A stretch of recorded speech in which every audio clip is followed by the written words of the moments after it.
ಬ್ರಹ್ಮನ ಶಾಪದ ನಂತರ ಗಂಗಾದೇವಿ ಭೂಲೋಕಕ್ಕೆ ಬರ್ತಾಳೆ. ಅಲ್ಲಿ 8 ಹಸುಗಳನ್ನು ಮೀಟ್ ಮಾಡ್ತಾಳೆ. ಅವ್ರನ್ನ ನೋಡಿ ಗಂಗಾದೇವಿ ಹೀಗೆ ಕೇಳ್ತಾಳೆ, ಯಾಕೆ ನೀವು ನಿಮ್ಮ ತೇಜಸ್ಸನ್ನು ಕಳ್ಕೊಂಡು ತುಂಬ ನೋವಲ್ಲಿದ್ದೀರಾ ಅಂತ. ಆಗ ಅವ್ರು ಹೇಳ್ತಾರೆ, ನಾವು ವಸಿಷ್ಠ ಮಹರ್ಷಿಯವರ ಹಸುನ ಕದಿಯೋದಕ್ಕೆ ಪ್ಲ್ಯಾನ್ ಮಾಡಿದ್ವಿ. ಆಗ ಅವರು ನಮಗೆ ಈ ಥರ ಮನುಷ್ಯರಾಗಿ ಹುಟ್ಟಿ ಅಂತ ಶಾಪ ಕೊಟ್ಟರು. ಆ ಶಾಪದಿಂದ ನಾವು ಈಗ ಭೂಲೋಕಕ್ಕೆ ಹೊರಡ್ತಿದ್ದೀವಿ. ಆದರೆ ನಮಗೆ ಮನುಷ್ಯರ ಹೊಟ್ಟೆಯಲ್ಲಿ ಹುಟ್ಟೋದಕ್ಕೆ ಇಷ್ಟ ಇಲ್ಲ. ಅದಕ್ಕೆ ನೀವು ಅಲ್ಲಿಗೆ ಹೋಗಿ ಮನುಷ್ಯರಾಗಿ ನಮಗೆ ಜನ್ಮ ಕೊಡೋದಕ್ಕೆ ಆಗುತ್ತಾ ಅಂತ ಗಂಗಾದೇವಿನ ಕೇಳ್ತಾರೆ. ಆಗ ಗಂಗಾದೇವಿಗೆ ಒಂದು ಡೌಟ್ ಬರುತ್ತೆ, ನೀವು ಇಷ್ಟೊಂದು ಪ್ರತಿಭಾವಂತರಲ್ವಾ, ನಿಮಗೆ ತಂದೆ ಆಗುವಂಥ ಯೋಗ್ಯ ಆ ಭೂಲೋಕದಲ್ಲಿ ಯಾರಿದ್ದಾರೆ ಅಂತ ಕೇಳ್ತಾರೆ.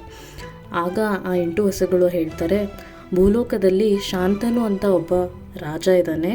ಅವನು ಪೂರ್ವಜನ್ಮದಲ್ಲಿ ಒಂದು ಒಳ್ಳೆ ಪ್ರತಿಭಾವಂತ ಮಹಾಭೀಷ ಮತ್ತು ಒಳ್ಳೆ ರಾಜ ಆಗಿದ್ದ.